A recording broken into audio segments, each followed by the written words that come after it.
Dədəm var. O necə salamlaşmaq? Allahın salamı olsun. Amin. Mərsiyə deyənlərin üzərinə yox demirəm. Allah onlara ağıl versin. Mərsiyə məsələn deyirlər, əmələ. YouTube'da açmışam. Əməlli başlı artisti eləyirlər. Özü belə artistin iğrənc formasında. Aysə o ya Hüseyin deyəndə nəmini, yəni çox belə ədəbsiz. Baxmıram mən günah. Bir də baxmıram. Eləmə, zəhrimə. Sonra da o danışmayacaq. Sonra şeytan, ben bildim sonra Mərsiyə deyənləri ürəyində deyir ki, demə bir quş. Yox, demədə, sonra bal artistiyle bildim də sonra ilahilər var, deyirlər, yazırlar ilahi, məsələn, YouTube'da yaz ilahilər, qısaca Allah adına peyğəmbərlərə, ilahilər oxuyur. O nə deməkdir ilahilər? Qanmayıblar da, yaxşı, az danış. Doğrudan qanmayıblar, yoxsa nədir, o qurmaz. Yox, bu ilahilər. Allahla zarafat edirlər, sevinci olur. Mələ mümin dinizə yaşayırsan, Allahla zarafat edirlər. Əslində, nə olmalıdır?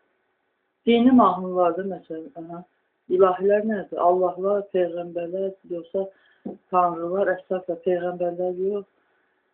Tanrılar, yoxsa nə mənalı verir? Mən deyildim, nə danışım? Allahlar, peyğəmbərlər, tanrılar deyə mən deyil. Peyğəmbərlər, tanrılar deyə. İndi nə demək istəyir? Allahdan başqa ilah yoxdur. Mahnıya niyə ilahilər yazırlar? Sonra bir də o deyirlər, mən də inanırdım ona indiyə qədər. Elə bildim, nəfs var. Mən gözləməyə inanırdığı Elşad Miri sağ olsun, başa saldı dedi. Ola bilərmi ki, hansısa uşağa, məsəl üçün, tutaq ki, mənim dedi, ya kiminsə dedi deyəsən, gözündən Allah ona ziyan vurar. Məsələn, ən çox uşaqları gözümüzdə də asırlar. Mən uşağımı açmam ki, elə başımdan salladılar sancaqla, özü sancaq da təhlükəli sözdü, nəysə. Yəni ki, gözə inanmırdım, amma biraz deyilənlərə qulaq asırdım. Elşad Miri deyəndə dəqiq mənasıdır ki, həqiqətən də gözlərinə yoxdur. Allah heç kimin gözünə, digərinin bədəninə, nəyinəsə ziyan verilməyinə izin verməz, dəyməyinə izin verməz. Sonra, indi mən inanırdım, indiyə qədər inanırdım nəyə? Ki, nəfs var, amma deyirdim gözlərinə yoxdur, amma nəfs var, nəfsi nəsə tutur adamı. Əslində nə başa düşürsən bu dəqiqə? Onu başa düşürəm ki,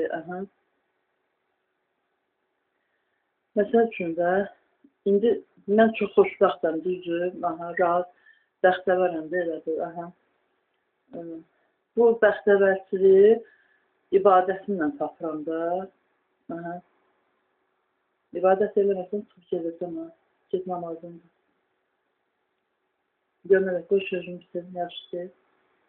Get namazını qıl, dedim, davam edir.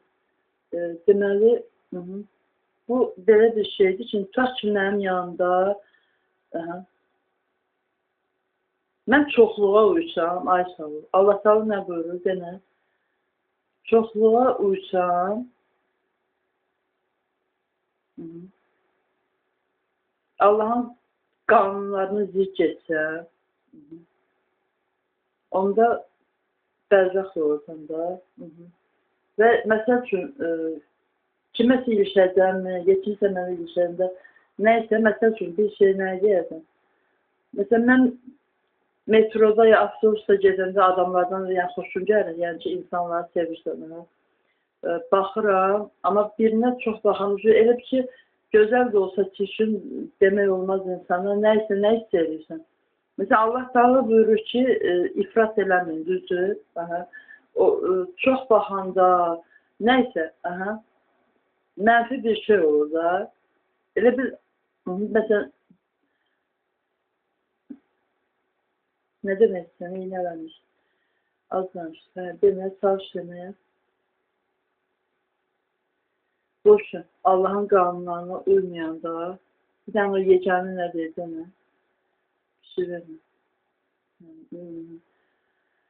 Allah'ın qanunları, o da ifratdan deyil. Nəsə o heç sonra Allah'ın qanunlarını bilməyəndə, yerinə yetirməyəndə, yəni adam bədbəxt olur da, ac olur. Allah hər şey üçün bir hədd, ölçü, müddət təyin edir. Bunu yaddan çıxartmayaq, həddimizi aşmayaq. Amin. Mən də aşmayayım həddimi, Allah bizimlə olsun. Amin.